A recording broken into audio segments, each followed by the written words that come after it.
Good morning students. ये video Mehsana Gujarat के students के लिए बना रहा हूँ। अब जो भी कोर्स करने वाले हैं उसकी स्पेशलाइजेशन के ऊपर डिटेल में डिस्कस करेंगे। टॉप कंपनी कौन सी होगी, सैलरी कितनी मिलेगी, उसको ऊपर डिटेल में डिस्कस करेंगे। मेरी क्लासेस है मोड एजुकेशन नाम से, इसको डिस्कस करेंगे।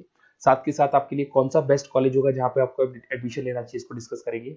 आप मेरे चैनल को सब्सक्राइब करो, बेल आइकन को प्रेस करो, सारे वीडियोस आपको डिटेल में मिलेंगे। ये वीडियो मैं उन स्टूडेंट्स के लिए बना रहा हूँ those who are planning for BSc agriculture. 12th के बाद में बड़ा इंटरेस्टिंग कोर्स है और साथ के साथ यहाँ पे प्लेसमेंट्स बहुत अच्छे हो रहे हैं, जॉब अच्छी लग रही है, गवर्नमेंट और प्राइवेट दोनों ऑप्शंस आपको मिल रहे हैं। अगर मैं इंडिया की बात करता हूँ, 70% इंडिया में एग्रीकल्चर है और एग्रीकल्चरिस्ट कंट्री है, तो यहाँ पे डिमांड हमेशा बनी भी रहेगी और बूम भी चल रहे हैं। अगर अपन इसमें देखें तो अपन एग्रीकल्चर को डिस्कस करेंगे, हॉर्टिकल्चर डिस्कस करेंगे, agri business management, forestry, organic farming, plant protection, agriculture biotechnology, agriculture economist, seed technology, soil science, इनको सबको अपन डिटेल में डिस्कस करने वाले हैं। अभी न्यूज़पेपर में आया है 2027 तक 42% काम आर्टिफिशियल इंटेलिजेंस और मशीन लर्निंग के थ्रू होगा। अगर मैं बात करता हूं दुबई का टेक शो, अगर आपने देखा हो तो वहां पे ऐसे रोबोट बना दिए गए जिन रोबोट के थ्रू पूरे दिन वो खेतों में घूमते हैं और जहां पे लग रहा है कि पानी कम है वहां पानी डाल रहे हैं, क्रॉप को कुछ जरूरत है तो उसके हिसाब से फर्टिलाइजर डाल रहे हैं और पूरे दिन वो घूम रहे हैं उसके अंदर। अगर आप यहां देखें तो अभी जॉब रिपोर्ट भी आया है वर्ल्ड इकोनॉमिक फोरम का, 2025 से 30 तक का जॉब रिपोर्ट आया है। इसमें साफ साफ क्लियर लिखा हुआ है fastest growing job big data, fintech engineer. देखो ध्यान से, आर्टिफिशियल इंटेलिजेंस, मशीन लर्निंग दिखाई देगा, तो एआई और एमएल स्पेशलिस्ट की डिमांड बढ़ेगी। तो अगर आप बीएससी एग्रीकल्चर कर रहे हैं तो साथ में एआई एमएल को इंटीग्रेट करके चलना, टेक्नोलॉजी के साथ चलना है आपको। बहुत सारी जॉब्स है जो जाने वाली है, उसके अंदर आपको दिखाई देगा post office clerk, bank teller, data entry, cashier, ticket checker. अगर मैं कैशियर टिकट चेकर की बात करूं तो कैशियर वो होता है जो पैसा डिपॉजिट करता है। आजकल आप बैंक में मशीन से पैसा डिपॉजिट करा रहे हो, विड्रॉल कर रहे हो, पासबुक आप मशीन से अपडेट कर रहे हो, तो यहाँ पे बहुत सारी जॉब जाने वाली है। मेरे बारे में थोड़ा सा बताता हूँ। 2006 से मैं पढ़ा रहा हूँ, ऑनलाइन ऑफलाइन रिकॉर्डेड तीनों मोड पे मैं क्लासेस लेता हूँ। टॉप कॉलेज है एमबीए का, जहां मैं बच्चों को लेके जाता हूँ हर साल। मुंबई में पढ़ा रहा हूँ, जयपुर में पढ़ा रहा हूँ। ये जो मेरा नंबर है, आप इस पे कॉल करके बेस्ट कॉलेज के बारे में पूछ सकते हैं, कहाँ से करना चाहिए। अगर मैं कॉलेज में रहता हूँ, क्योंकि आधे टाइम में कॉलेज में रहता हूँ, अपना नेम, नंबर, सिटी, स्टेट और कहाँ से कौन सा कोर्स करना है डाल दें आप।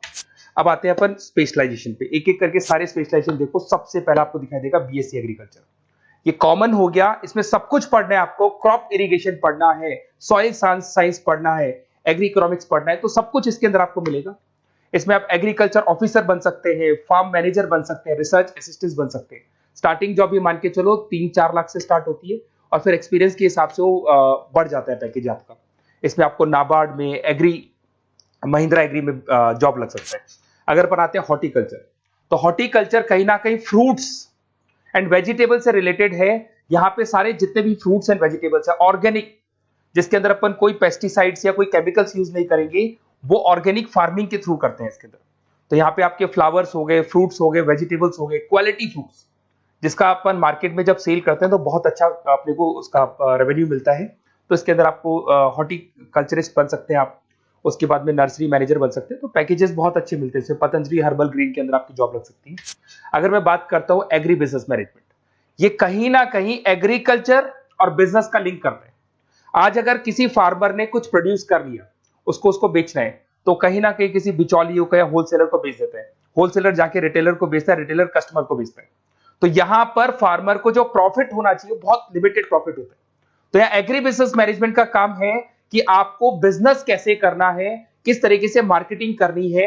आपने फार्मर ने जो भी प्रोडक्ट बनाए उसकी क्वालिटी बहुत अच्छी है, सब कुछ अच्छा है, तो उसको कैसे मार्केटिंग करना है, लोगों को कैसे बताना है, जिससे कहीं ना कहीं प्रॉफिट मार्जिन क्या होगा, फार्मर्स का बढ़ जाएगा। That is what agri business management.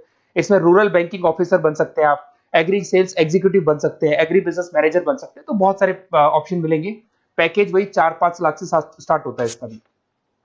Forestry, अगर आपको वाइल्ड लाइफ में इंटरेस्ट है और आपको लगता है कि आपको जो भी स्पीसीज है, वाइल्ड लाइफ स्पीसीज है, उनमें इंटरेस्ट है, उनको बचाना है, ग्रीनरी बचानी है, पेड़ नहीं कटने चाहिए, तो वहां पे फॉरेस्ट्री सबसे बढ़िया है।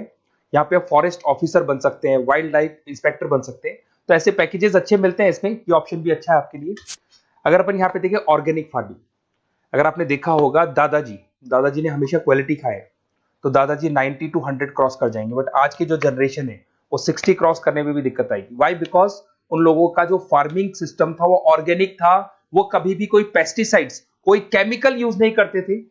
और जो भी वो फार्मिंग करते थे एकदम क्वालिटी यूज करते थे और वो क्वालिटी ही कंज्यूम करते थे, तो उससे लाइफ में और हर चीज में आपकी जो ग्रोथ होती है। इसमें ऑर्गेनिक फार्मिंग कंसल्टेंट बन सकते हैं आप, क्वालिटी सर्टिफाइड बन सकते हैं, ट्रेनर बन सकते हैं, बहुत सारे ऑप्शंस इसके अंदर मिल जाएंगे आपको। अब आते हैं अपन बीएससी प्लांट प्रोटेक्शन। आपको पता है कि कोई ना कोई डिजीज या कोई ना कोई इंसेक्टिसाइड्स लग जाता है प्लांट्स पे, तो उसके लिए प्लांट्स को प्रोटेक्ट करने के लिए अपन पेस्टिसाइड्स यूज करते हैं, डिजीज मैनेजमेंट यूज करते हैं, प्लांट हेल्थ देखी जाती है। तो जो भी चीजें हैं इसके लिए कहीं ना कहीं आपको प्लांट ऑफिसर कंट्रोल बन सकते हैं, तो ऐसे ऑप्शंस कंट्रोल ऑफिसर बन सकते हैं, एग्जीक्यूटिव वर्कर बन सकते हैं, तो ऐसे ऑप्शंस आपको मिल जाएंगे। उसके बाद में आता है बीएससी एग्रीकल्चर बायोटेक्नोलॉजी रिसर्च।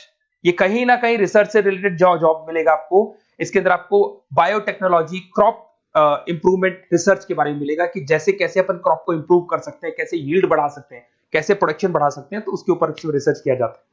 उसके बाद में आपको मिलेगा बीएससी एग्रीकल्चर इकोनॉमिस्ट। इकोनॉमिस्ट का काम होता है डिमांड और सप्लाई को चेक करना। क्या मार्केट में लग रहा है कि इस बार जो खेती हुई है बहुत कम हुई है, बारिश होने से खराब होगी, तो जो लिमिटेड खेती हुई है उससे प्राइसेस क्या होंगी, बढ़ जाएंगी। तो अगर आपने कम प्राइस में बेच दिया तो आपको लॉस होगा। तो आप प्लानिंग करो कि डिमांड सप्लाई का कैलकुलेशन करके प्राइस ज्यादा रखनी है, प्राइस कम रखनी है, ये सारी की सारी कैलकुलेशन किसके थ्रू होती है, बीएससी एग्रीकल्चर इकोनॉमिक्स के थ्रू होती है। उसके बाद में आता है बीएससी सीड टेक्नोलॉजी। भाई सीड जो है ना उसी से फर्टिलिटी आती है और उस सीड से ही कहीं ना कहीं आपका जो प्रोडक्शन है या यील्ड है वो इंक्रीज होता है। तो ये सबसे इंपॉर्टेंट है। तो आपको सीड की क्वालिटी को इंप्रूव करना है, हाइब्रिड टेक्नोलॉजी यूज करनी है, क्वालिटी कंट्रोल यूज करना है, जिससे कि बढ़िया से बढ़िया सीड इंप्रूव होगा। तो सीड एनालिस्ट बन सकते हैं, प्रोड्यूसर सुपरवाइजर बन सकते हैं। बीएससी सॉइल साइंस बहुत इंपॉर्टेंट है, सॉइल की फर्टिलिटी को चेक करना है। अगर सॉइल आपका फर्टाइल नहीं है तो कैसे उसको फर्टाइल बनाना है, कैसे मैक्सिमम क्रॉप आपको यूज करनी है, क्रॉप इरिगेशन बोलते हैं, जो अलग अलग टाइप की क्रॉप्स यूज करते हैं, जिससे कहीं ना कहीं आपकी सॉइल की क्या बढ़ जाएगी, फर्टिलिटी बढ़ जाएगी। अगर आपको कोई बेस्ट कॉलेज की रिक्वायरमेंट है तो बेसिकली मेरा नंबर है, इस पर आप व्हाट्सअप कर सकते हैं, पूरा डिटेल में आप लोगों के साथ डिस्कस करूंगा।